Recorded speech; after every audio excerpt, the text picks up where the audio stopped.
ম্যাটারই ছিল না। এইবার আসেন, আপনি প্রতিশ্রুতি দেওয়া, সবাই প্রতিশ্রুতি দেয়, আপনি এখানে এসে জানলাম যে 20,000 কিলোমিটার খাল খনন করবে আর 50 কোটি বৃক্ষরোপণ করবে। আপনি লিখে রাখেন, you just note it down.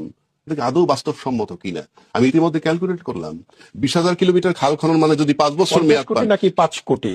আপনি ভালো করে দেখেন 50 কোটি। আপনি টিভি স্ক্রলে দেখছেন, আপনি এখানে লেখা আছে কয় কোটি। জি, আমি আমি আচ্ছা, আমি আমি এখন আপনার আসেন থেকে জানতে শেষ করি চাই। আপনাকে। যদি 20,000 কিলোমিটার খাল খনন আপনি করতে চান 5 বছরে, দৈনিক গড়ে 11 কিলোমিটার খাল খনন করতে হবে। আপনি লিখে রাখেন, নোট ইট ডাউন, আমি আপনাকে নোট করে রাখতে বললাম। 50 কোটি বৃক্ষরোপণ যদি আপনি করতে চান, প্রতিদিন 2,73,000 গাছ রোপণ করতে হবে, লিখে রাখেন। দেশটাই তো থাকবে না।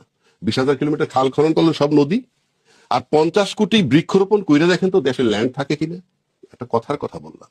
সুতরাং আপনি মানে সবকিছু ভায়াবল, বাস্তবসম্মত, গ্রহণযোগ্য হতে হবে। আমরা হতাশ হচ্ছি প্রতিদিন। এখন যদি বলেন আপনি হতাশ হলে কি আসা যায়, কিচ্ছু আসা যায় না।